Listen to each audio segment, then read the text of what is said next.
umaga po dating lahat. May iwan lang po ako sa inyong isang Bible verse. Marinig nyo lang po yun, John 3:16.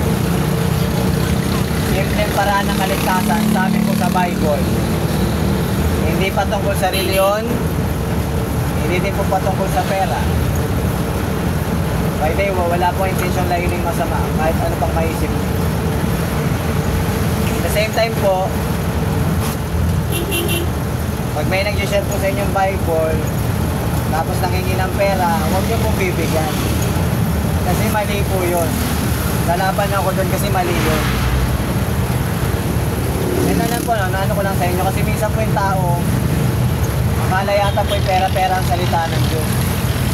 Meron nag-share sa bus sa jeep, nangingin pera, mali po yun. Hindi ko po alam bakit po gusto sa inyo lagi sabihin po, kasi minsan, may nadalang tao dahil nangingi daw pera. Sabi ko, hindi po ako nangingi pera. Wala po akong pakialam sa pera ninyo. May trabaho ako. Sabi sa salita ng Diyos, magtrabaho, huwag pera. Mandaya gamit Biblia. Hindi ko po alam bakit ko sinasabi sa inyo sa biyaya ng Panginoon para sabihin sa inyo yung tama po, huwag niyong bibigyan. No po, sa Bible magtrabaho ka para magkapera ka. By the way, ito po nakikita niyong video na yan. Sinishare ko yung Bible para marinig din po ng iba sa YouTube. Bakit po? Ang tao ngayon busy na sa cellphone eh. Hindi nga nalabas sa labas. Pag kinakatok to ng bahay, nakakalungkot, masakit sa puso, ayaw nilang makinig ng salita ng Diyos kasi busy. Cellphone. Hindi ko naman sinabi bawal po yan ha. Ang punto, wala na silang time sa Diyos makinig ng Bible. So, lahat ng paraan na gawin mo na. Lagay mo na sa internet para mapanood pa nila. Kasi hirap na nga sa bahay-bahay eh. Totoo lang po na nararanasan namin. Kaya ngayon, gamitin lahat ng pagkakataon. Sisend sa ibang tao, o para mapanood pa yung Bible. O, nasa bahay kayo ha, hindi kayo makalabas. Ito. Eh, po ginagawa ko po sa biyaya ng Panginoon. Marinig ng biyaya kaligtasan. So, natatagalan po ako, no? John 3:16 lang, ulitin ko po, Bible verse. Doon sa verse po yon, nakalagay na kaligtasan. Nakalagay na po doon. Sabi po doon,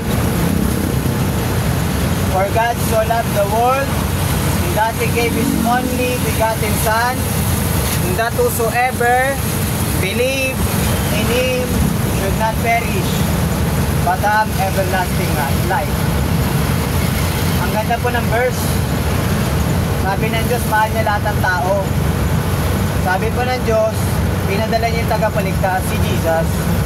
Sabi ng Diyos, sa salita niya sa verse po na yun, sino mang sumampalataya sa anak ng Diyos kay Jesus po, ay hindi mapapahamaksan po doon sa impyerno, kundi magkakaroon ng buhay na walang gan, sabi ng Bible. Kaya kaligtasan po, simple lang, hindi mahirap. Pinapahirapan lang ng tao. Nasa Bible na po eh. By the way po, tayo po ay makasalanan, dapat niyo po maintindihan. At sa lahat ng manonood, lahat po tayo makasalanan. Mapapamak sa impyerno pag namatay po. Yun ang malungkot. Kaya wag po kayo magtaka, makakakita kayo sa lahat ng tao ng iba't ibang uri ng kasalanan. Kasi lahat po tayo makasalanan, masama, wicked sa harapan ng Diyos. Walang, minsan nagsasabi, ay mabait ako guys sa kanya. Ay mali ka dyan. Lahat tayo masama.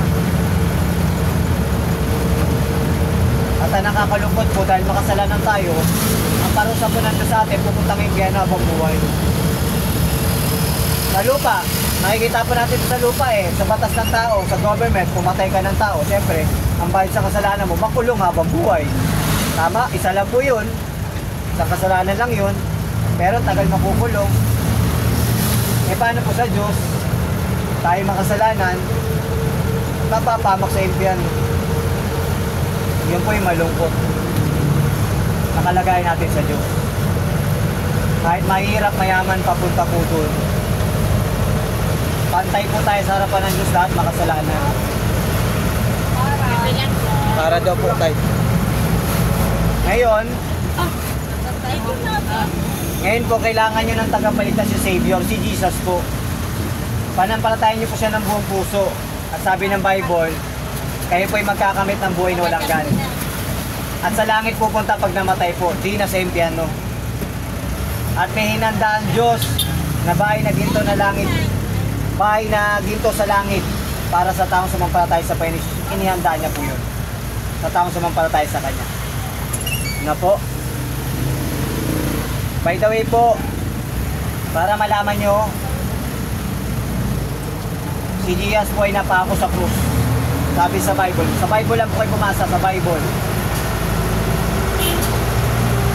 Napako po si Jesus sa krus, namatay, nilibing, naboy sa ikatlong araw po.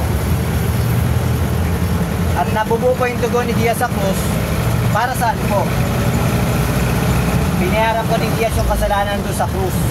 Para ang tao maligtas po forever sa impyerno, hindi mapahamak. Jesus paid the price of sin at the cross. Ngayon po, ang sunod pa doon, bigyan po tayo ng forgiveness dahil sa dugo po ng Panginoon Jesus, kapatawaran ng kasalanan. Kaya ang gumawa ng kaligtasan po, ng kaligtasan, si Jesus doon na sa krus.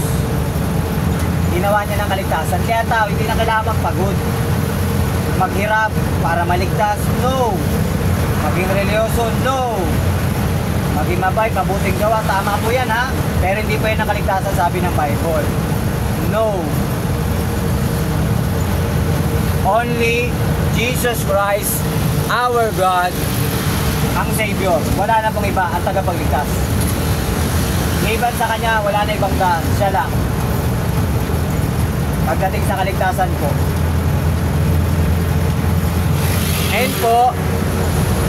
Ngayon po, may utos ang Diyos, sabi sa Bible. Repent, repent, sabi ng Bible. Kayo magsisi at tumalikod sa kasalanan. At aminin sa Diyos na kayo nagkasala sa Diyos at makasalanan, hindi kayo maligtas. At aminin sa Diyos walang kakayan para maligtas doon sa impyerno. And then, magkaroon po tayo ng bagong isip, bagong puso, talikuran yung maling landas, maling direksyon at kasalanan. Yan po sabi ng Bible, change of mind, change of heart. Bagong isip at bagong puso, talikuran yung maling direksyon, maling landas, at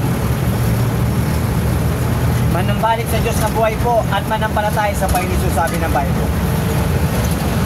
At kayo magkakamit ng buhay na walang hanggan. Tandaan niyo po yung Bible verse na yun. Yun ang yaman niyo po. Wala nang higit po doon. Pag-uwi niyo po ng bahay, mag-pray po kay Jesus na God na nasa heaven, hindi natin nakikita.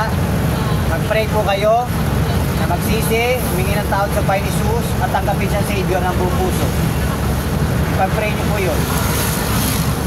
At ang Diyos po ang magligtas sa inyo kapag ganyan po kayo. Glory kay God. Sa kanyang glory, salamat sa kanya. Masabi po sa inyo, salamat din sa mga kapanood nito. Iligtas din kayo ng Panginoon. Ako, salamat po na marami. God bless po sa inyo. Ang kapurihan sa Panginoon, lahat. Zero lang ako. Sa Panginoon lahat. Natin. At siya lang lahat ng kapuri, honor. Swerte po ang Panginoon sa lahat ng glory. Kasi siya po ay Diyos. Tayo ay mga nilikha niya lang. Dapat siya isang bahin. Salamat. Bye-bye.